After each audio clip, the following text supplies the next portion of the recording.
Class 10 chemistry यानी रसायन शास्त्र का टॉपिक नंबर चैप्टर नंबर 1 रासायनिक अभिक्रियाएं एवं समीकरण, इसका लेक्चर यानी पार्ट 10 है। ठीक है ना। तो आज पार्ट 10 अध्ययन करेंगे। पार्ट 10 में वैद्युत अपघटन है। यह है वैद्युत अपघटन। अब ये क्या होता है वैद्युत अपघटन, इसके बारे में डिटेल अध्ययन करेंगे। देखिए सबसे पहले तो ये लिखाया कैसे वैद्युत, उसको देखिए। यहाँ पे दा और या संयुक्त है, दा और या संयुक्त। अब ऐसे अगर लिखाता तो होता धा, ठीक है ना। अगर ये सट जाता तो होता घा। तो ये नया सिस्टम ये ऐसा का मतलब क्या होता है, ये पूरा कखा गगा में 12 खड़ी में ये कहीं नहीं मिलेगा, ठीक है ना। ये 12 खड़ी में कहीं नहीं मिलेगा। तो ये आया तो कहां से आया, तो देखिए ये आया ऐसे, ये है दा और ये है या।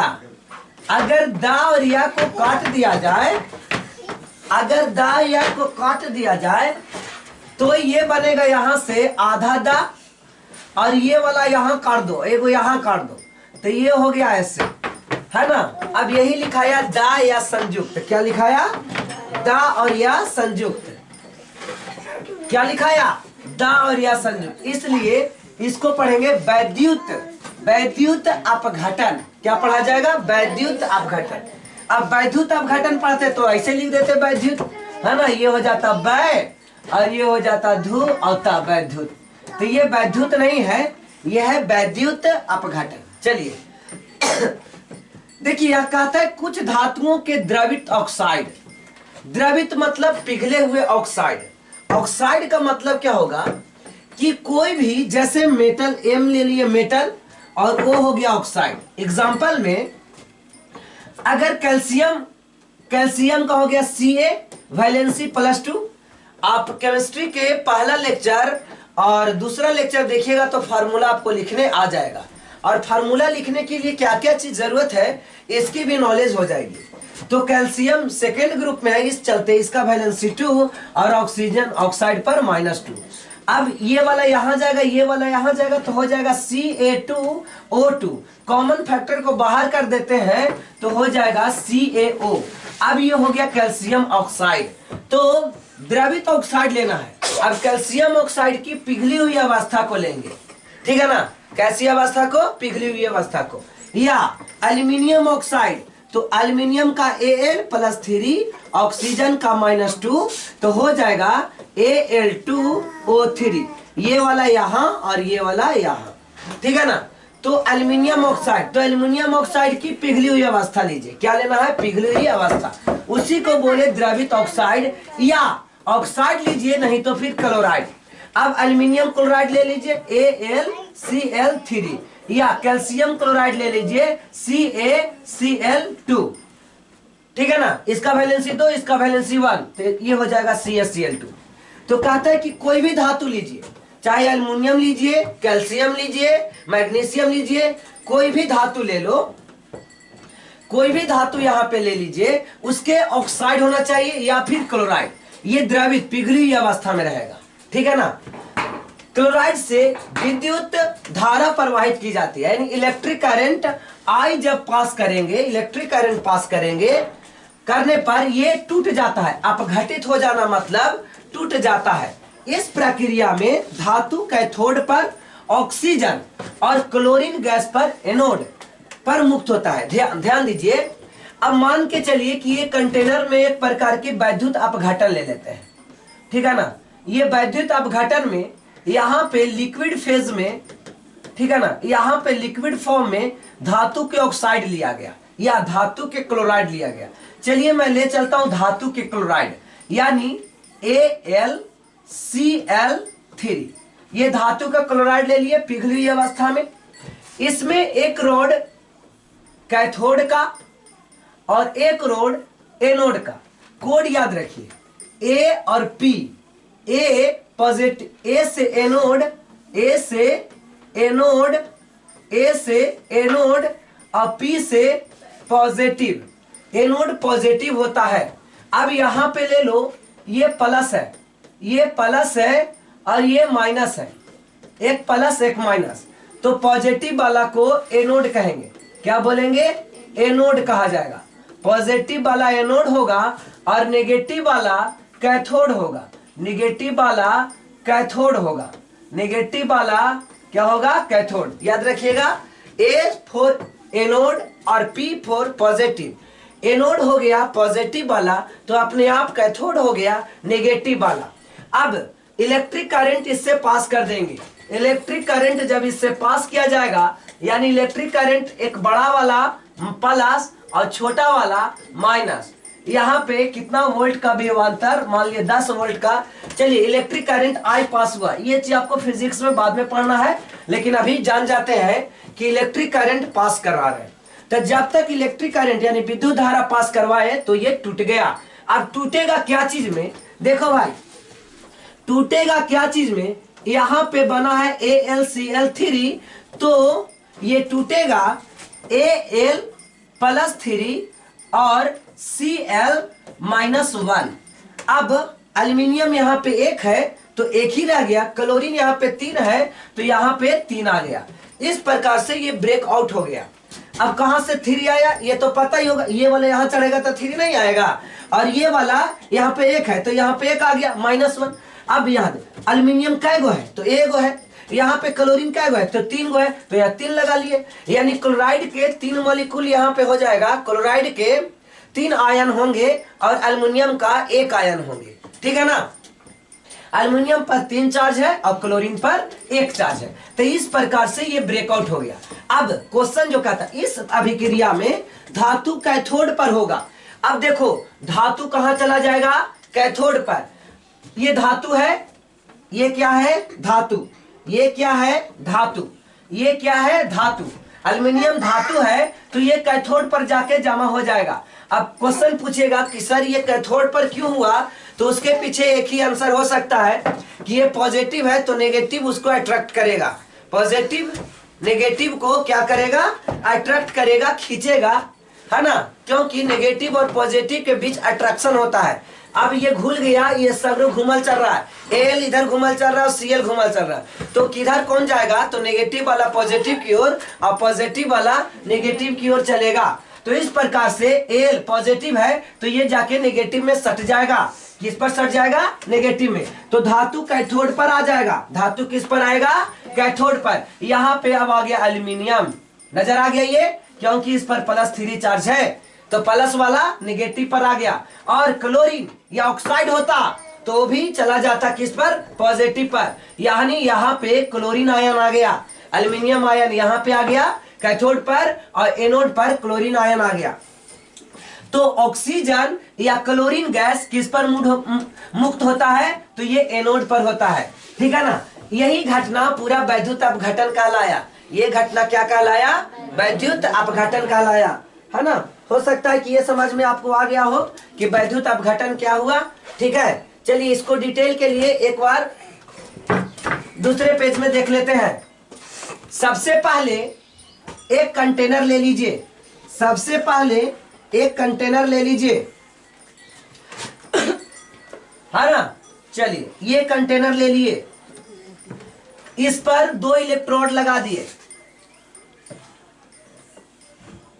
इस पर 2 इलेक्ट्रोड लगा दिए। समझ में आ गया? एक इलेक्ट्रोड पर पॉजिटिव चार्ज और दूसरा इलेक्ट्रोड पर नेगेटिव चार्ज। ठीक है ना? अब वायर से इसको कनेक्ट कर दिया, इधर बड़ा वाला तो पॉजिटिव और इधर छोटा वाला तो नेगेटिव। इधर बड़ा वाला पॉजिटिव, बड़ा वाला क्या कहलाएगा? पॉजिटिव कहलाएगा। बड़ा वाला पॉजिटिव और छोटा टर्मिनल नेगेटिव होता है। समझ में आ गया? इसके बाद इसके अंदर एक लेप लगा दी जाती है द्रवित पिघली हुई अवस्था में, जिसमें क्या लेना है?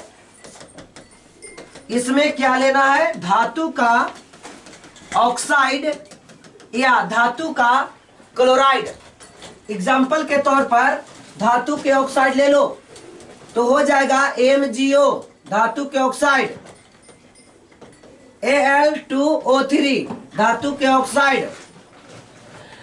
अगर धातु के क्लोराइड लेंगे MgCl2, कैसे? Mg पर वैलेंसी 2, क्लोरीन पर 1 हो जाएगा MgCl2।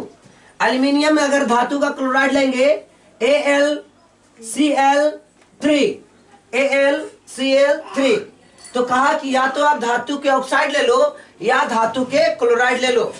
और जब ऐसी घटना में, ठीक है, ये क्या डालेंगे, इलेक्ट्रिक करंट जब पास करेंगे तो जैसे ही तो घुली हुई अवस्था में है तो ये टूट जाएगा। ये क्या होगा? टूट जाएगा। अब ये टूटेगा किस में? यहाँ पे देखिए, ये टूटेगा Mg+2 और O-2 में। और ये किस में टूटेगा? Al+3O-2, ठीक है। और ये किस में टूटेगा? Mg+2Cl-1। ये किस में टूटेगा? Al+3Cl-1। अब बैलेंस करने के लिए इसको मैं 3 लगा देना, इसको मैं 2 लगा देना, इसको मैं 3 लगाना, इसमें ठीक है। ये ऐसे टूटेगा और सब जगह इसी घूमते रहेगा। ये पूरा कंटेनर में क्या होगा? घूमते रहेगा। जैसे ही इलेक्ट्रिक चार्ज पास करेंगे तो क्या होगा? नेगेटिव वाला पॉजिटिव की ओर, पॉजिटिव वाला नेगेटिव की ओर सटते जाएगा, जमा होते जाएगा उस पर, ठीक है। तो यहाँ पे देखो नेगेटिव आपको कौन कौन नजर आ रहा है? नेगेटिव आपको नजर यहाँ पे आ रहा होगा, ये नेगेटिव नजर आ रहा है। ये सब नेगेटिव जितने भी हैं ये कहाँ चले जाएंगे? पॉजिटिव पर। यानी यहाँ पे या तो ऑक्साइड जमा हो जाएगा या फिर क्लोराइड जमा हो जाएगा, और यहाँ पे धातु जमा हो जाएगा, यानी Mg जमा होगा या फिर एल्यूमिनियम जमा होगा।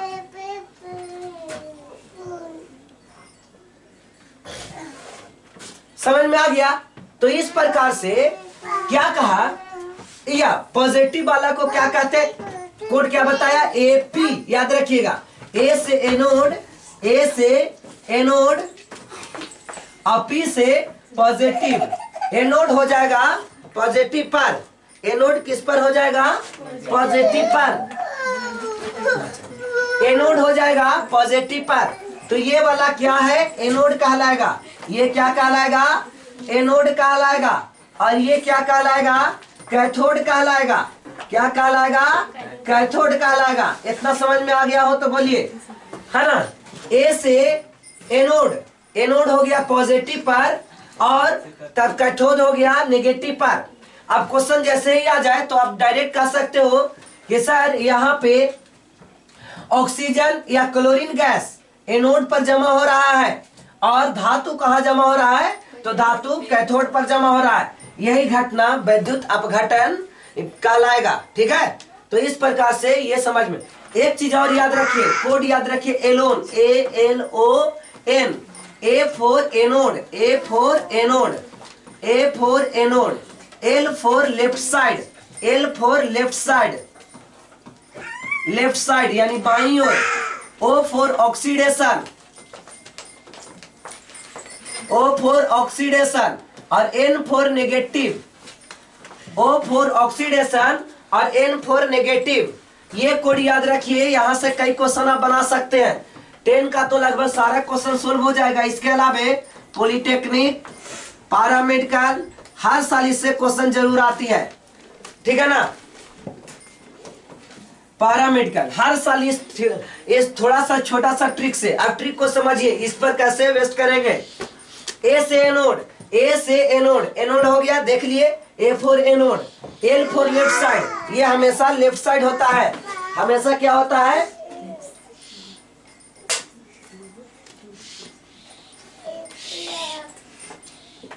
ये हमेशा क्या होता है? तो लेफ्ट साइड होता है। तो लेफ्ट साइड दिख दिए। उसके अलावा इस पर ऑक्सीडेशन होगा। याद रखिए एनोड पर हमेशा क्या होता है? Oxidation, oxidation.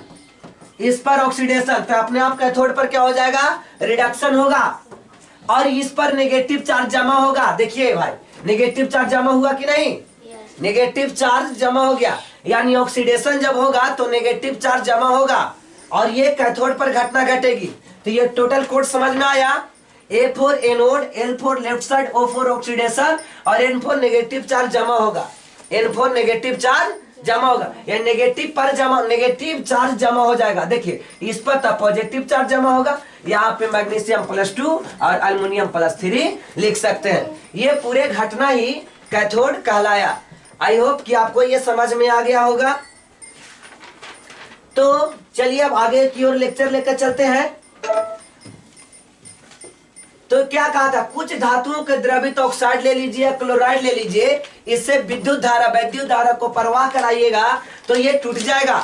अब ये टूटेगा तो क्या होगा, धातु कैथोड पर और ये जो गैस होगा ये एनोड पर मुक्त हो जाएगा। आपको याद भी हो गया होगा। अब क्वेश्चन के साथ एग्जांपल देखिए। अभी आपने थ्योरी पढ़ा, क्या ये थ्योरी वेस्ट है, सही है कि नहीं है, देखते हैं उसका। क्या कहा, द्रवित सोडियम क्लोराइड ले लो, सोडियम क्लोराइड। तो द्रवित सोडियम क्लोराइड लीजिएगा तो आपको मैं समझा दूं कि सोडियम का सोडियम का Na होता है +1 चार्ज। सोडियम का क्या होता है, Na होता है +1 चार्ज। और क्लोरीन का Cl होता है -1 चार्ज। अब ये चीज और बता दे कि बहुत से जो गैस होते हैं वो 2 के फॉर्म में रहते हैं, जैसे nitrogen N2, oxygen O2, phosphorus P4, उसके अलावा sulphur S8, hydrogen H2, fluorine F2, chlorine Cl2, bromine Br2, iodine I2। इतना अगर आप याद रखते हैं तो ये डाइऑक्साइड बनाता है। ये डाई के फॉर्म में होता है, किसके फॉर्म में, डाई के फॉर्म में। पहले ये चीज बता चुके हैं समीकरण, जब इक्वेशन केमिकल इक्वेशन समझा रहे थे तो ये पूरा के पूरा बता चुके थे। इसके अलावा आएगा तो ये मोनो बनाइएगा, एक ही लिखिएगा, जैसे सोडियम, सोडियम में 2 नहीं लगेगा तो सोडियम को सिर्फ क्या लिखेंगे, Na लिखेंगे, ठीक है ना। तो द्रवित सोडियम क्लोराइड ले लो, यहाँ पे द्रवित सोडियम क्लोराइड ले लिए, क्या ले लिए, द्रवित सोडियम क्लोराइड। अब इलेक्ट्रिक करंट पास करा दिए, इलेक्ट्रिक करंट को आई से इंडिकेट करते हैं, इलेक्ट्रिक करंट पास करा दिए तो ये क्या होगा, टूट जाएगा। तो टूटेगा तो सोडियम, देखिए बैलेंस करना होगा, तो यहाँ पे Cl2 लगा कि नहीं। अभी जैसे कि यहाँ बताए, इसमें जो रहेगा उसको आप इक्वेशन में लिख दीजिए, और जो नहीं है, इतना में जो नहीं है तो उसको आप सिर्फ सिंबल लिख दीजिएगा। जैसे अब कहा दे कैल्शियम, तो कैल्शियम के लिए क्या लिखोगे, है यहाँ कैल्शियम, तो Ca2 लिखेंगे, नहीं लिखेंगे, क्या लिखेंगे, Ca। पोटेशियम तो K, सोडियम Na2 नहीं लिखेंगे। यहां तक बातें समझ में आ रही होगी, ठीक है ना। तो इस प्रकार से अब घटित हो गया सोडियम धातु कैथोड पर। अब सोडियम कहाँ जमा होगा, तो कैथोड पर। हम तो बहुत डिटेल बता दिए, ये तो बहुत आसान है। सोडियम धातु किस पर जमा हो गया, धातु कैथोड पर जमा होगा, और गैस एनोड पर, धातु कैथोड। पॉजिटिव वाला, ठीक है, पॉजिटिव वाला कैथोड पर और नेगेटिव वाला एनोड पर। अभी कोड बताए थे ना एलोन, उसके अंतर्गत ये बना दीजिए। अब इसी पर ऑक्सीडेशन किस पर होगा, कोई पूछे कि ऑक्सीडेशन किस पर होगा, तो ऑक्सीडेशन एनोड पर ना होता है।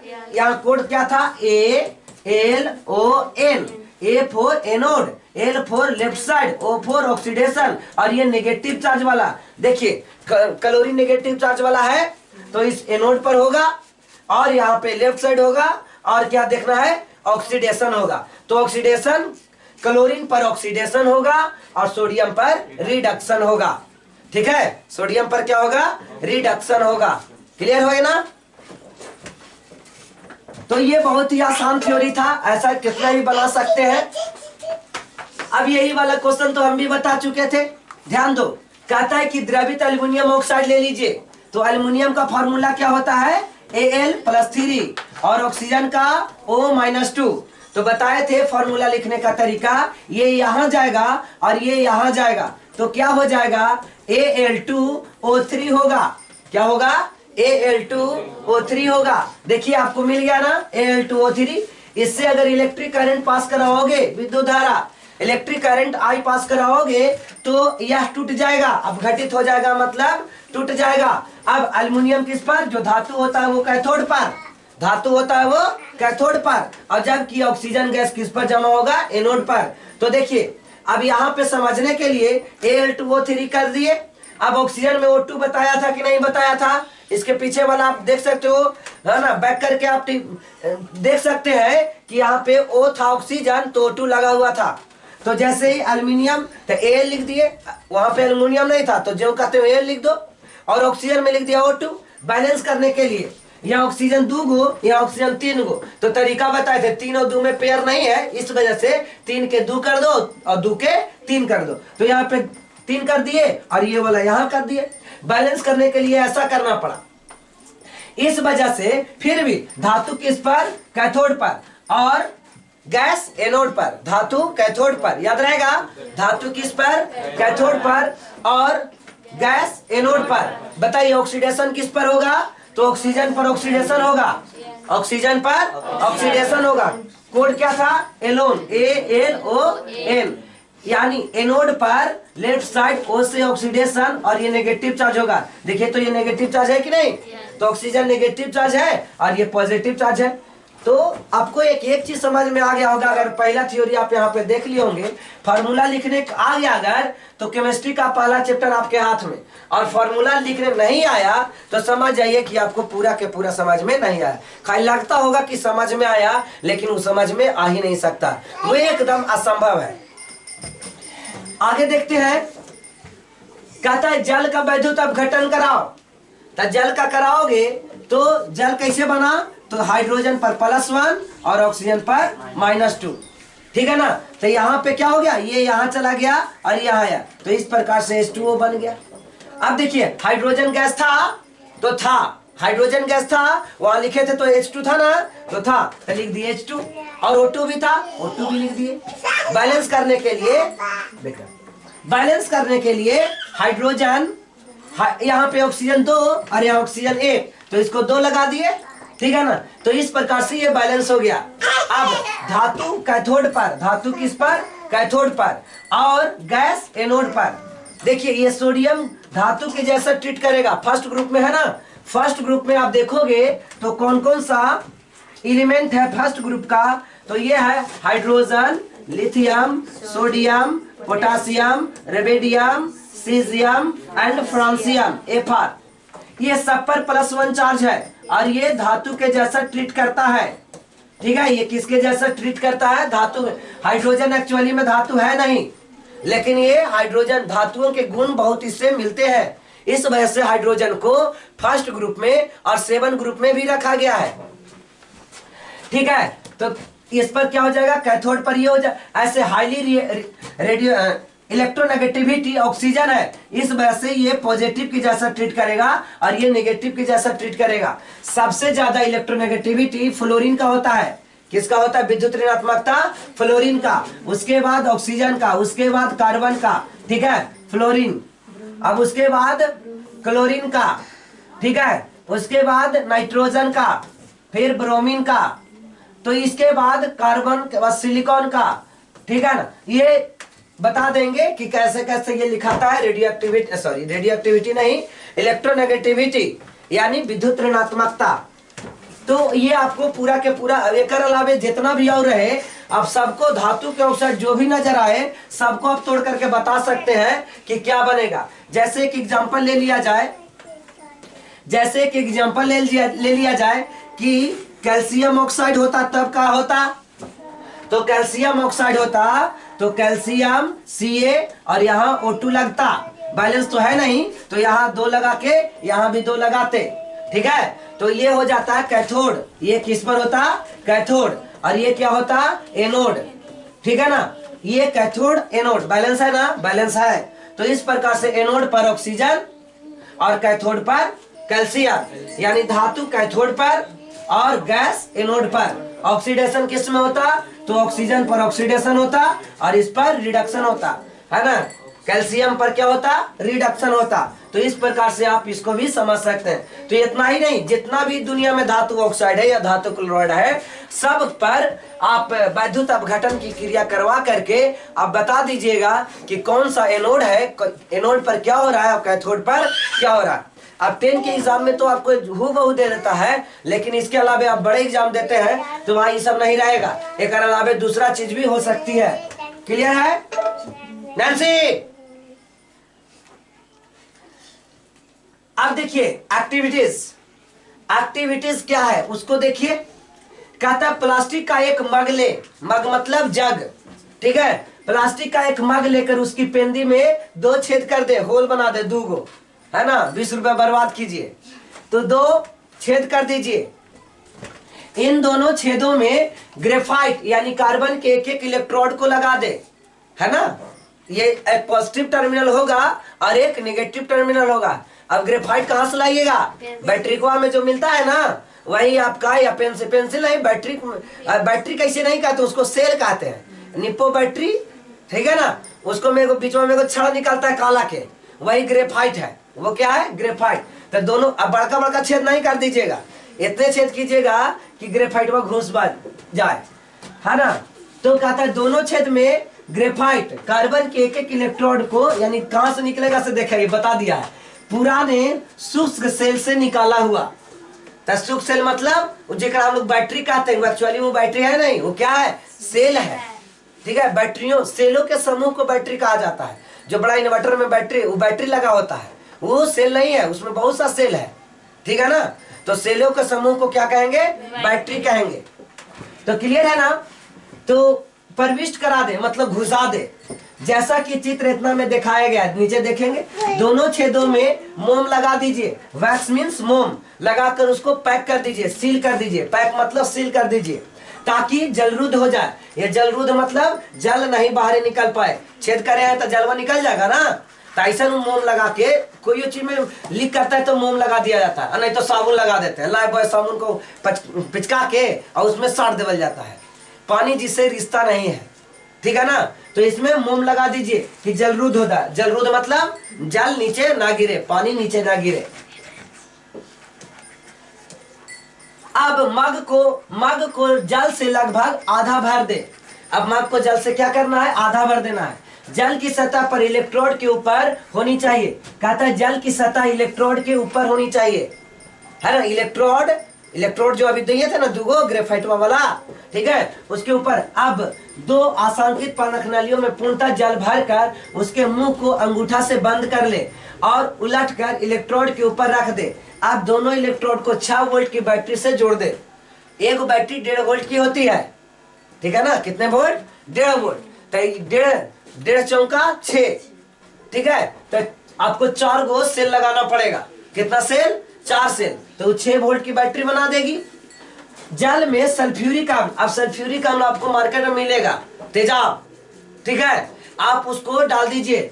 अब H2SO4 को 2-3 बूंद डाले, अब बैटरी को चालू कर दे ताकि जल से विद्युत धारा प्रवाहित हो पाए, यानी इलेक्ट्रिक करंट पास हो पाए। संपूर्ण उपकरण में दोनों इलेक्ट्रोड, अच्छा संपूर्ण, यहाँ से एक बार और हो गया है, संपूर्ण उपकरण को कुछ समय के लिए स्थिर छोड़ दे, यानी इलेक्ट्रिक करंट पास होते रहने दे, इलेक्ट्रिक करंट पास होने दे। अब देखिएगा, आप पाएंगे कि इलेक्ट्रोड के ऊपर गैस के छोटे छोटे बुलबुले निकल रहे हैं। तभी बुलबुले गैस के निकले थे ना, ऑक्सीजन गैस निकला था, तो कभी क्लोरीन गैस निकला था, तो गैस के छोटे छोटे बुलबुले निकल रहे हैं। एवं गैस के प्रखनलियों में जल में अधपेच यानी डाउनवर्ड डिस्प्लेसमेंट ऑफ वाटर द्वारा एकत्र हो रही है। अब देखिएगा कि पानी एक जगह इकट्ठा होते जा रहा है। प्रखनलियों में अधिक मात्रा गैस एकत्र होने पर आप पाएंगे कि दोनों प्रखनलियों में गैस का आयतन एक समान नहीं रहेगा। अब 2-2 का प्रखनली था जो इलेक्ट्रोड को डाले थे, तो उसमें देखिएगा कि क्योंकि किसी पर जमा हो गया तो किसी से निकल गया, क्योंकि अपघटन जल में आयतन के विचार से 2 भाग हाइड्रोजन का और 1 भाग ऑक्सीजन का। ऐसा कहा, क्या कहा, H2O था ना, H2O, तो 2 भाग हाइड्रोजन का, 2 यहाँ 2 है, 2 भाग हाइड्रोजन का और 1 भाग ऑक्सीजन का हुआ, और 1 भाग किसका हुआ, ऑक्सीजन का हुआ। देखिए इसी प्रकार से यहाँ पे करना था। एक मग ले लीजिए, जग, ठीक है, तो एक जग ले लिए, वहां पे छिद्र कर दिए, है ना। अब ये पॉजिटिव है तो पॉजिटिव, A फॉर एनोड और P फॉर पॉजिटिव, तो एनोड यहाँ पे क्या हो जाएगा, एनोड। कोड याद रखा कीजिए, ऐसे कंफ्यूज आ जाइएगा कि पॉजिटिव कौन हुआ, नेगेटिव कौन हुआ, ठीक है ना। तो यहाँ पे आप याद रखोगे A फॉर एनोड और P फॉर पॉजिटिव, ठीक है ना, A फॉर एनोड और P फॉर पॉजिटिव। अब देखिए इस प्रकार से एक परखनली में इसको उलट करके बताया था ना, परखनली को उलट करके और इसमें सील कर दो। ठीक है, अब यहीं पे देखे कि एक आधा आधा जल भर देना था मग में और उलट करके इसको रख देना था परखनली को। अब बीच में यहाँ क्या देखेंगे, एक ज्यादा उठ गया तो एक कम उठ गया। ठीक है, तो ये इसमें ऑक्सीजन है और इसमें हाइड्रोजन है। अब कारण क्या हुआ, हाइड्रोजन का 2 भाग और ऑक्सीजन का 1 भाग, मतलब भार के आयतन के विचार से, ये आयतन के विचार से कहा जा रहा है। ये स्विच यहाँ लगा दिया। अच्छा, ये स्विच बंद है कि स्विच खुला है? ये स्विच ऑन है, इसको बोलते हैं। और स्विच बंद करना है तो सटा दीजिए।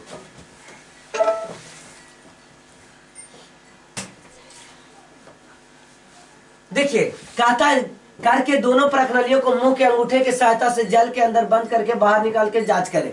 अब जांच में क्या मिलेगा, एक जलती हुई संठी, संठी मतलब आग, लकड़ी। ठीक है, जैसे सनकोठी से नहीं, आग सबसे बढ़िया वही है सनकोठी, है ना। सनकोठी ऐसे, सनकोठी कल बताए थे, कुदरुम, कुदरुम बताए थे ना, है ना।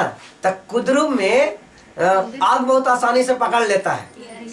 ठीक है, पटसन जिसको बोलते हैं, सन निकलता चोप। ठीक है, रस्सी बनाने वाला। ठीक है, तो आप उसमें संठी लेकर के बारी बारी दोनों परखनलियों के पास ले जाएं। आप देखेंगे कि दोगुने आयतन वाली में पॉप की आवाज आती है। ये सब मैं सब एक्सपेरिमेंट कर चुका हूं, है ना, कि पॉप की आवाज आती है कि नहीं। तो फटाक से पॉप की आवाज आएगी हाइड्रोजन गैस के कारण। तो ये और जलती हुई संठी क्या होगी, बुझ जाएगी। जलती हुई संठी क्या होगी, बुझ जाएगी। यह हाइड्रोजन गैस है। और जलती रहेगी तो ऑक्सीजन गैस है। अब दूसरी जगह में जाए, संठी कहता है जलती हुई संठी पर ले जाने पर गैस नहीं जलती है, क्योंकि यह संठी और अधिक प्रज्वलित हो जाती है, क्योंकि यह ऑक्सीजन गैस है। तो ऑक्सीजन गैस किसी को जलाने में मदद करता है। ऑक्सीजन गैस किसी को जलाने में क्या करता है, मदद करता है। वैद्युत उपघटन का उपयोग, देखिए अब इसका उपयोग क्या होता है, तो धातुओं के ऑक्साइड या क्लोराइड के निष्कर्षण में। यही VVI लाइन है कि वैद्युत अपघटन को करेंगे क्या, इस विधि से क्या फायदा होगा। तो जमीन के अंदर से जो ऑक्साइड मिलते हैं, क्लोराइड मिलते हैं, उसको शुद्धिकरण किया जा सकता है। जैसे एल्युमिनियम ऑक्साइड जमीन के अंदर से मिलेंगे। ठीक है, तो एल्युमिनियम ऑक्साइड को एल्युमिनियम शुद्ध प्राप्त करने के लिए इस विधि का उपयोग करते हैं। तो याद रखिएगा, ऐसे तो आपको पता नहीं चलेगा कौन से धातु का वैद्युत अपघटन। कहता है जिसका रिएक्टिविटी हाई होती है, ठीक है, क्रियाशीलता ज्यादा होती है। सबसे ज्यादा क्रियाशील धातु कौन है, लिथियम। उसके बाद पोटेशियम, लेकिन लिथियम ज्यादा रहने नहीं करता कोई ऑप्शन में, आपको पोटेशियम मिलेगा, इसलिए पहला स्थान पर लोग मान लेते हैं कि पोटेशियम है। ठीक है ना। तो मैं बता देता हूं इसका कोड कि क्या क्या बनेगा। लास्ट टॉपिक हो गए, है ना, लिख लीजिए। रेडियो एक्टिव बार बार एक्टिविटी सीरीज, एक्टिविटी सीरीज क्रियाशील समूह, क्रियाशील धातु का समूह, धातु का समूह या सीरीज। देखिए सबसे पहले लिथियम होता है, उसके बाद पोटेशियम, बेरियम,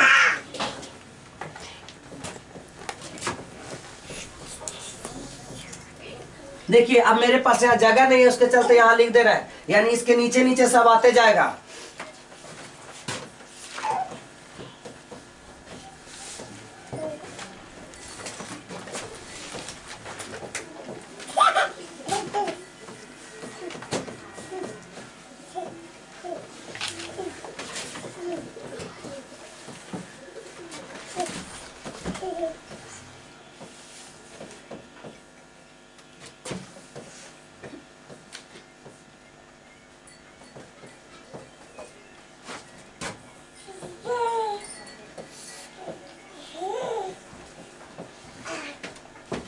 ऐसे बढ़ते घटते जाता है। सबसे ज्यादा लिथियम, ऑप्शन न रहने पर पोटेशियम, याद रखिएगा, यही आपको कंफ्यूजन खाली देगा। और सबसे VVI प्लेटिनम, सबसे कम रिएक्टिविटी सीरीज है, सबसे कम अगर कोई रिएक्टिविटी सीरीज है तो यही है। ठीक है ना,